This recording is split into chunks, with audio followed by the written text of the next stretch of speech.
Hello दोस्तों, veterans, नमस्कार। मैं दीवान सिंह। मैं बताना चाहूँगा, कुछ ऐसी बातें हैं, कुछ ऐसे घटनाक्रम हो रहे हैं जो हमें सोचने पर मजबूर कर रहे हैं कि आखिरकार हो क्या रहा है। इससे पहले जब मैं गांव गया तो मैंने 3 वीडियो रिकॉर्ड कर रखे थे। एक जयंत शुक्ला साहब का था, एक पाटनी साहब का था, और एक ये बनाऊंगा उनको आएंगे। अभी जो स्ट्राइक का कॉल किया है और एक प्रोग्राम भी निकाल दिया है वेंकटाचलम साहब ने। भाई ऐसा क्या हो गया कि 28 27 तारीख को आप डीएफए से बात करके आते हो और आप कहते हो कि आपकी बहुत अच्छी आप भगत हुई। वहाँ आपको पूछा गया कि 4 जो कोड बिल हैं उन पर चर्चा हुई, फिर तो आप बहुत महत्वपूर्ण व्यक्ति हो। और साथ में आप ये भी कहते हो कि we took the advantage to talk about 5 day banking, कुछ भर्ती फर्ती का मामला, कुछ पेंशन अपडेशन की भी आप बात कर रहे थे। और 28 तारीख को आकर के सारा का सारा यूएफवीयू जोड़ देता है 5 डे बैंकिंग पर। भाई मुद्दे तो आपने और भी डिस्कस किए थे डीएफए साथ, तो उनको भी इंक्लूड कर लेते। उनको इंक्लूड न करते हुए 5 डे बैंकिंग पे बात कर रहे हो। और आपका साथ भूख हड़ताल के साथ, 3 3 घंटे की भूख हड़ताल के साथ ये साथ दे रहे हैं कहीं दिल्ली के EIVRF के लोग। तो मेरे समझ में एक बात नहीं आया कि भाई ऐसा हुआ क्या। कहीं ऐसा तो नहीं है कि डीएफएस के साथ जो मीटिंग हुई उसको छुपा रहे हो और वहां कुछ और ही हुआ, कुछ डांट वगैरह पड़ गई हो, या आपको स्पष्ट कह दिया हो कोई 5 डे बैंकिंग नहीं होगा। पेंशनर्स तो यही चाहते हैं, 5 डे बैंकिंग की जरूरत क्या है। अब इसमें तो बहुत बाद में बनाऊंगा, ज़्यादा ये नहीं खींचना चाहता क्योंकि उनका जो कुछ लेटर वगैरह है यूएफबी की ओर से EIVA के लेटर हेड पर, वो बाद में बताऊंगा उसको। अब मैं दूसरी बात पर आता हूँ। मेरे पास फोन आया देवाशीष मजूमदार साहब का, फिर फोन आया मेरे पास पाटनी साहब का। बोलते हैं दीवान सिंह जी, आप सेवाराम जी से बात कीजिए। मैं सर सेवाराम जी से बात तो वकील ही कर सकते हैं, मैं तो उनके लेवल का आदमी नहीं हूँ। और वैसे सेवाराम जी बहुत रिजर्व नेचर के आदमी है, ज़्यादा बात करते नहीं हैं। तो उन्होंने महसूस किया हाँ यही बात है कि सेवाराम जी बात नहीं करते। पाटनी साहब ने बताया कि सेवाराम जी से जब बात करते हैं तो वो बात नहीं करते, बात को बहुत रिजर्व रखते हैं, लेकिन आश्वस्त बहुत हैं वो कि सब ठीक हो जाएगा। अभी आश्वस्त हैं तो फिर बहुत अच्छी बात है, लेकिन बात करने में तो कुछ जाता नहीं है। बता भी सकते हैं कि भाई हमारे पास ये डॉक्यूमेंट है। पाटनी साहब भी एक वकील हैं, वो भी हो सकता है अपनी ओर से कुछ सलाह मशवरा दे दें। हम जैसे छोटे मोटे भी कुछ बताते रहते हैं, काम की चीज़ें हों। यदि सेवाराम जी आश्वस्त हैं तो है किस चीज़ पर। अब आश्वस्त होने का तो एक कारण तो ये हो सकता है कि उनके पास इतना मैटर है इस केस को जीतने के लिए कि उन्हें किसी की जरूरत नहीं है बात करने की। अब यदि मैटर है उनके पास और रेगुलेशन बेस्ड मैटर है तो सीधी सीधी बात है, 35.1 1995 का और 2003 का एंड सपोर्टेड बाई रेगुलेशन 56 के अलावा तो कुछ हो नहीं सकता। और सेवाराम जी रेगुलेशन 56 पर ध्यान नहीं देते, मानते नहीं है। अब इसके अलावा ऐसा क्या अश्योर्ड चीज है सेवाराम जी के पास जिससे ये आश्वस्त है पेंशन अपडेशन हो जाएगा। अब हमें तो पेंशन अपडेशन होने से मतलब है, लेकिन मुझे दूसरा कुछ ऐसा लगता है कि शायद सेवाराम जी को कुछ अंदर की बातों का पता है।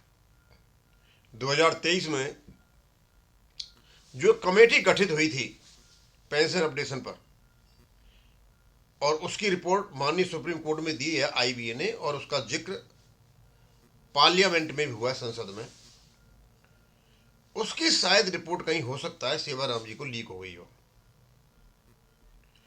अब जब रिपोर्ट लीक हो जाएगी, जब बहस करेंगे, लंबी लंबी बातें चलेंगी, ये अपनी बातें करेंगे, दूसरा दूसरा का बात करेगा, तो एक एक कंप्रोमाइजिंग पॉइंट पर पहुंच जाएंगे कि ठीक है इसको बहुत दिन हो गए, अब इसको ऐसा करते हैं प्रोस्पेक्टिवली इसको दे देते हैं और हम वही आइडिया ले लेते हैं जो इन सभी बैंकों के रेगुलेटर का है, यानी अपने रेगुलेशन को बाईपास करते हुए, रेगुलेटर की लाइन पर चलते हुए वही फॉर्मूला लगा देते हैं जो आरबीआई का फॉर्मूला है। वो तो हम सोच करके बैठे हुए हैं कि होना तो लगभग इसी के आसपास कहीं है, लेकिन तब भी कोई ऐसे सेवाराम जी से बात करता है तो आश्वस्त बहुत है। He does not talk too much.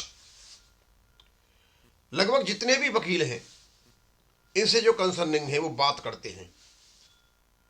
हमने वेणुगोपालन साहब से बात की, वो बात करते हैं, और सारी बातें जो एलआईसी केस में हुई थी, सीनियर एडवोकेट नीतीश गुप्ता जी की, संजय हेगड़े जी की, वो भी बात करते हैं। और बड़े खुलकर के बात, एक और केस है हाईकोर्ट बॉम्बे में, विश्वास जी आरबीआई फॉर्मूले पर बात करते हैं। और विश्वास जी ईआईबीओए के पुराने साथी हैं, तो हो सकता है उनको भी अंदर की बातें हो, तो उसी लाइन पर वो जाकर के बॉम्बे में कोर्ट में केस कर दिया। अब मुझे ऐसा लगता है शायद ये हमारे सारे लोग जो आईबीए के नजदीक हैं, ये कोई लाइन पकड़े बैठे हुए हैं, अपने अंदर अंदर लाइन पकड़े बैठे हुए हैं, और मुझे वो लाइन ऐसी लगती है कि वो लाइन आरबीआई फॉर्मूला है। अब चाहे आरबीआई फॉर्मूला से करें, कैसे करें, करें तो सही, और घूम फिर के जब बातें आएंगी तो यहीं आएंगी, समस्या सुलझाने वाला, मैटर सुलझाने वाला मैटर किया जाए। तो क्या कहीं ऐसा तो नहीं है कि डीएफएस में जब ये गए 9 के 9 दल, इस पर कोई चर्चा हुई हो और इससे शायद ये रुष्ट हो रहे हों? नहीं, अदरवाइज ये लोग दूसरे मुद्दे भी साथ में थे, उस पर भी स्ट्राइक करते। केवल 5 डे बैंकिंग पर कर रहे हैं। अब 5 डे बैंकिंग पर स्ट्राइक करने का मुझे तो औचित्य नहीं लगता।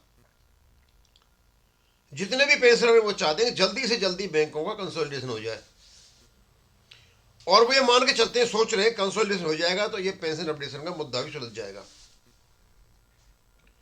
और जैसे कंसोलिडेशन होगा तो ये बैंक चलन नाम की जो समस्या है इससे भी छुटकारा मिल जाएगा।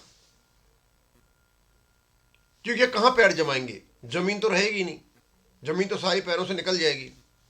और मेरे ख्याल में आईबीए का भी रिकंस्टिट्यूशन होगा, क्योंकि हमारे 3 आदमी रह जाएंगे और दूसरों के ज़्यादा रह जाएंगे। इस समय शायद 150 के आसपास, 138 के आसपास स्ट्रेंथ है, तो 130 में 2-3 आदमी रहेंगे, 4 रह जाएंगे ज़्यादा से ज़्यादा। बूझ तो होगी नहीं, अब जो दादागिरी चल रही है।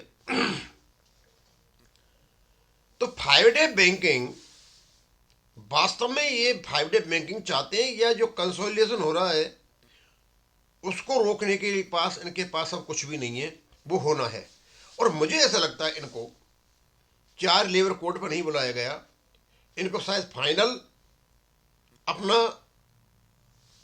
डिसीजन सुना दिया डीएफएस ने कि हम बैंकों का कंसोलिडेशन करने जा रहे हैं। अब इनको लगा रुकेगा तो है नहीं, अब नहीं रुकेगा तो डायरेक्ट तो आ नहीं सकते बैंक कंसोलिडेशन पर, क्योंकि सरकार का मैटर है। अब 5 डे बैंकिंग की घंटी बजाना शुरू कर दिया। आपने ये कहा था, ये कहा था, ये कहा था, ये कहा था। भाई गवर्नमेंट को नहीं करना है 5 डे बैंकिंग, और जरूरत भी नहीं है इसकी। जो बैंक पेंशनर पहले आए हुए हैं और पेंशन अपडेशन के लिए तरस रहे हैं, जिनको अपनी पॉलिसी लेने तक के पैसे नहीं है, तो 5 डे बैंकिंग की बात करिए। 6 दिन के 6 दिन काम करते, संडे को भी काम करते थे। आज जो बैंक खड़ी हुई हैं, क्या आपसे इतना काम नहीं होता? और बड़ी बड़ी बातें लिखी हैं उसमें। एम्प्लॉइज, ऑफिसर बड़े स्ट्रेस में हैं। भाई मैं तो कहीं देखा नहीं किसी को स्ट्रेस में। They are doing their duties as we had been doing earlier. कोई झगड़ा नहीं है, कोई लेना नहीं है, कोई बहुत बड़ी बात नहीं है, कोई परेशानी नहीं है। और रही इसकी भाई हम भी उस समय थे तो उस समय शॉर्टेज और आदमियों की थी, हम भी लगे रहते थे। अब मुझे पता नहीं कि इनको क्या ऐसा लगा है कि और तो कोई विकल्प मिला नहीं, ये 5 डे बैंकिंग पर कूद पड़े। अब ये किसका समर्थन लेंगे? अब ये भी हो सकता है, सोच रहा हूँ 5 डे बैंकिंग पर लोग इनको हड़ताल करने आ जाएं। तो मैं तो यही कहूँगा वर्किंग एम्प्लॉय से, भाई क्यों पैसा कटाते हो फालतू में? पैसा ही कटेगा, और आजकल तो बहुत ज़्यादा पैसा कटेगा। और दूसरा, AIBRF, AI पार्क, CVPRO, इन सबसे हम रिक्वेस्ट करते हैं इन फालतू के झंझटों में न पड़े, इन लोगों का कोई समर्थन न करें, ये तुम्हारे साथ बिल्कुल नहीं है। ये विश्वासघाती लोग हैं। ये अब आपके शरीर में खंजर भोंक करके बैठे हुए हैं। इनकी आवाज़ भी नहीं निकलती है। हमको बहकाने के लिए कहते हैं। हम DFS के पास गए थे, हम और भी मुद्दे उठाए थे। 4-5 मुद्दे उठाने के बाद पेंशन एप्लीकेशन भी डाल दे, जब बात नहीं की हो नहीं की हो। तो मैं बताना चाहूँगा कि मैं तो समझ नहीं पाया कि इन्होंने लंबा चौड़ा प्रोग्राम जो निकाला है, डालूंगा उसका वीडियो, क्यों निकाला है, वो भी 5 डे बैंकिंग के नाम पर। होगा इनका अपना हिसाब किताब। और मैं तो सवेरे वीडियो डाला था, इनने कहा था कि भैया 5 डे बैंकिंग हो जाएगा तो फिर मेरी रोजी रोटी कैसे चलेगी? अब चल रही है। लो स्ट्राइक हो गया, उस वीडियो सही हो रहा है वीडियो जिसने भी डाला था व्यंग्यात्मक। अब यहीं ख़त्म करूँगा। थैंक यू, धन्यवाद।